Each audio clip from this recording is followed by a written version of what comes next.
Ya, Anda kembali menyaksikan debat publik kedua calon wali kota dan calon wakil wali kota Jayapura 2024. Dan kita juga sudah kehadiran panelis kita yang kelima yang tadi belum sempat kita sapa terlebih dahulu Dr. Y. Gabriel Maniagasi, Esos MSI, dosen FISIP Universitas Cendrawasih. Baik Bapak Ibu hadirin yang berbahagia, sebelum kita memulai segmen ini, kami meminta para pendukung untuk tetap tenang, karena ini pasti akan lebih seru, akan lebih semarak, tapi kami harapkan untuk kerjasamanya agar mengikuti debat ini secara tertib begitu. Baik, dan kami juga mengingatkan untuk calon wali kota dan wakil wali kota, pertanyaannya harus sesuai tema. Jika ada singkatan, akronim, mohon dijelaskan terlebih dahulu. Baik, kita akan memulai segmen ini sesuai dengan urutan kesempatan pertama yang akan diberikan adalah pada nomor urut 4 yang akan bertanya kepada pasangan calon nomor urut 1. Boleh silakan Bapak untuk naik, maju ke podium. Baik, pasangan calon nomor urut 4 akan memberikan pertanyaan kepada pasangan calon nomor urut 1. Waktu Anda 1 menit, Bapak, dimulai dari Bapak berbicara. Baik, saya yang tanya. Dan saya begini. Terjadinya korupsi itu karena penyalahgunaan daripada kepala daerah dengan jajarannya. Nah, tapi kadang juga korupsi terjadi ke intervensi pihak luar. Misalnya ada budaya balas jasa terhadap orang-orang tertentu yang mungkin mengawal pasangan itu. Nah, pertanyaan saya, bagaimana komitmen saudara untuk mencegah hal ini? Demikian, terima kasih. Baik, sudah cukup? Cukup. Baik, silahkan pasangan calon nomor urut 1 menjawab. Waktu Anda 1 menit dimulai dari Anda berbicara. Korupsi adalah sesuatu hal yang momok bagi bangsa ini. Dan korupsi juga terjadi di mana-mana dalam berbagai level, tingkatan,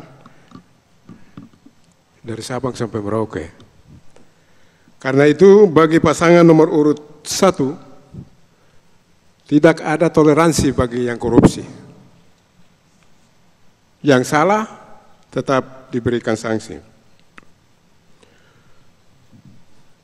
Tetapi demikian, kita punya ada langkah dan upaya pencegahan yang harus kita lakukan. Saat ini bahkan sudah beberapa tahun terakhir, kita sudah memulai yang disebut dengan namanya Monitoring Center for Prevention, MCP, dalam 8 area. Itulah bagian mencegah, sehingga kita akan mengoptimalkan langkah-langkah pencegahan korupsi. Kalau seperti itu maka kita optimalkan, kita punya optimisme itu. Mohon terjadi. maaf Bapak, waktunya habis. Kami persilahkan untuk paslon nomor urut 4 menanggapi. Waktu Anda 1 menit dimulai dari Anda berbicara. Iya, makasih diskusinya, terima kasih. Jawabannya begini, pasangan 4 memastikan bahwa kami tidak punya jaringan bisnis. Yang kedua, bahwa kami akan tegakkan hukum seoptimal mungkin. Yang ketiga adalah melakukan pelelangan transparansi dengan e-katalog, e-lelang, ya, sehingga mereka yang ingin melakukan kecurangan ketahuan di situ. Kelima, melakukan rekrutan ASN dengan sistem atau pejabat P3K misalnya dengan OPD dan sistem merit system. Untuk mereka kita tempatkan sesuai dengan porsi dan kualitasnya agar mereka betul-betul kompetensi dalam bidangnya tanpa melakukan kecurangan. Dan terakhir, hukum harus ditegakkan, siapapun harus ditindak. Demikian dan terima kasih. Masih ada waktu, sudah cukup? Saya kira cukup. Baik, mohon tenang. Selanjutnya kita persilahkan untuk pasangan calon nomor urut 1 merespon kembali. Waktu Anda 1 menit dimulai dari Anda berbicara. Baik, pengadaan barang dan jasa adalah salah satu aspek dalam rangka ataupun terjadinya korupsi. Tetapi masih banyak aspek yang lainnya. Karena itu bicara pengadaan barang dan jasa sudah ada aturannya. Semua wajib untuk lelang. Karena itu pasangan nomor urut 1 tetap komitmen konsisten menegakkan aturan. Karena kami punya 6 budaya kerja berintegritas di pemerintah Kota Jayapura yang sudah kami lakukan. Tertib administrasi, tertib aturan, bebas korupsi, kemudian pelayanan prima, kemudian juga dengan wajar tanpa pengecualian. Ada 6 budaya kerja yang kita akan lakukan untuk kedepannya sehingga mencegah korupsi termasuk pengadaan barang dan jasa. Terima kasih. Sudah cukup Bapak? Masih ada waktu? Sudah cukup? Baik, terima kasih. Kali ini giliran pasangan calon nomor urut 1 yang akan bertanya kepada pasangan calon nomor urut 4. Waktu Anda kami berikan 1 menit dimulai dari Anda berbicara. Silakan Bapak.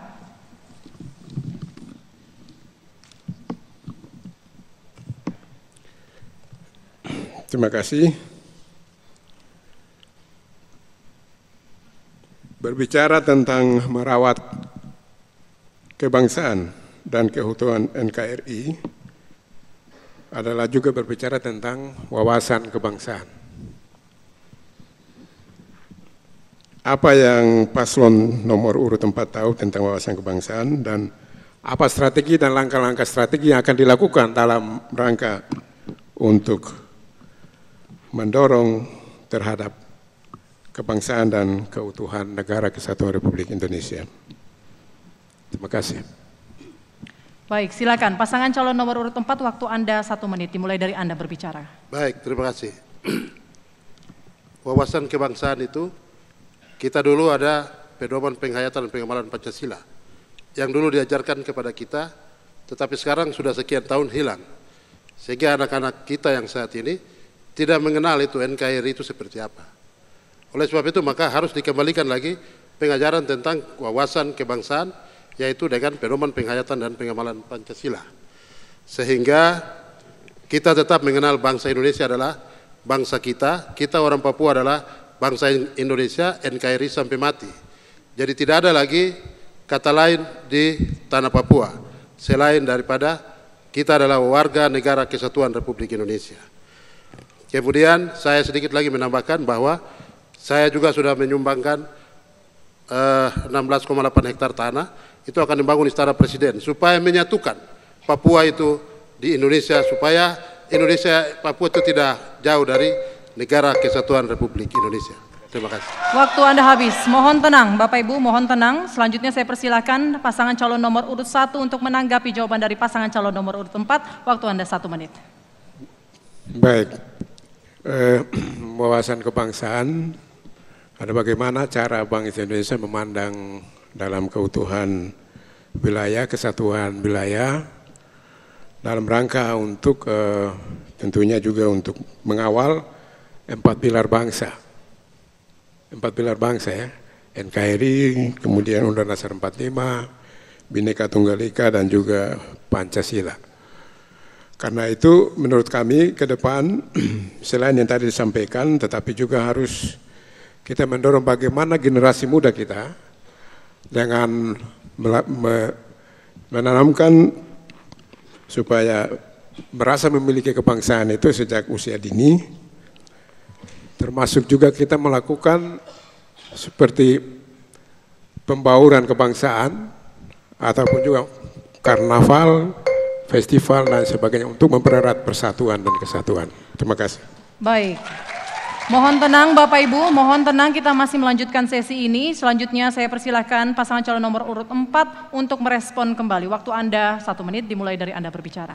Jadi berkaitan dengan 4 pilar itu, supaya diketahui oleh seluruh bangsa Indonesia, maka anak-anak itu mulai dari TK, SD, dan itu ditanamkan di dalam hati dan pikiran mereka untuk mencintai negara, supaya 4 pilar itu tidak akan berpisah satu dengan yang lainnya.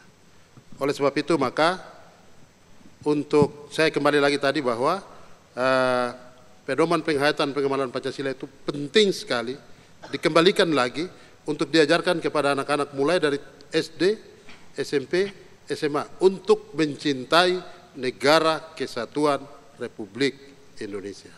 Saya pikir itu. Terima kasih. Masih ada waktu, sudah cukup Bapak? Cukup. Sudah cukup, baik. Terima kasih banyak pasangan calon nomor urut 1 dan pasangan calon nomor urut 4 dipersilakan untuk kembali ke tempat duduknya.